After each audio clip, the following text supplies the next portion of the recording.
I just can't let you go. Lord knows.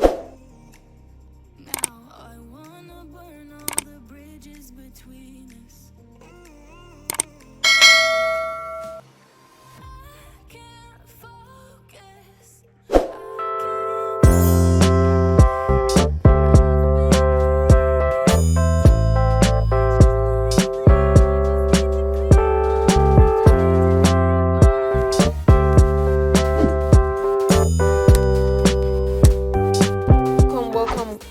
Welcome guys to another video. Remember, as you come in, there's a button or a little finger at the bottom right, bottom left of your side where there's a finger. You just need to remember to like the video.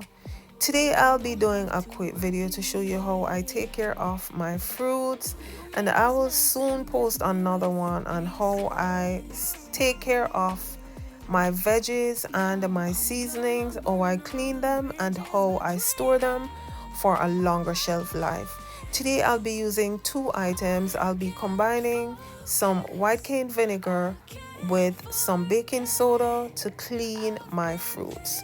Using just the tap water to clean your fruit or to wash your fruit, it is not sufficient. The herbicide, the germicide, all sorts of chemical that these fruits pass through, it's not good to just use the pure tap water to wash the fruits. So here I'll show you how I wash my fruits.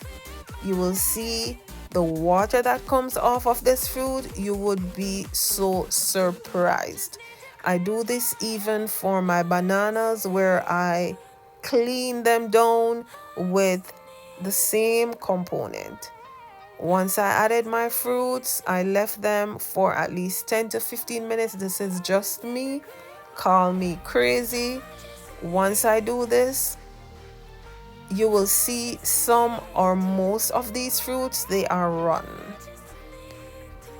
The strawberries, the grapes, so many bad ones.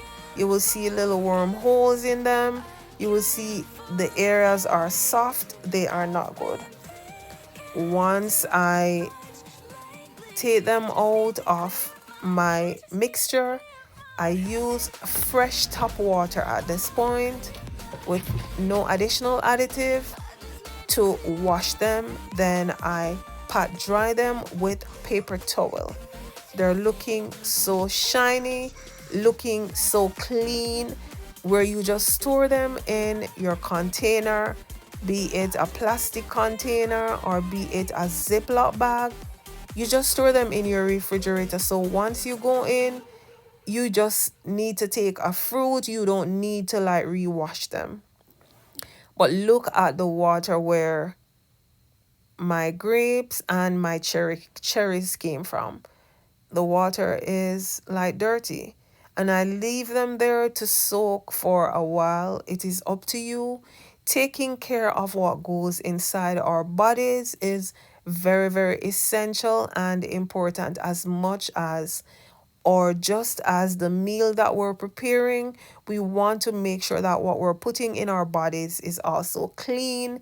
It is also cleansed, because these are fruits that we consume. It goes in our bodies. I do the same thing for my blueberries, for my apples, any fruit. If it's pear, whatever the fruit is, I take it through the same process. Remember, for storage purpose, you still have to pat dry them to remove any excess water. Especially here in the US, these fruits go bad so quickly.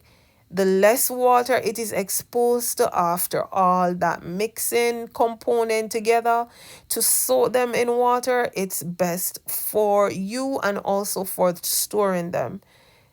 If there is a lot of water on them, you will find these fruits going bad so quickly. There are the containers I use. You can choose to use whatever container you like to store them in. I do the same thing with my pineapples. Remember, So many persons touch them, they've been through so many different processes. I do hope that you'll enjoy another video yet, and I will bring another one to show you how I store my seasonings, how I clean them for longer shelf life. Stay tuned.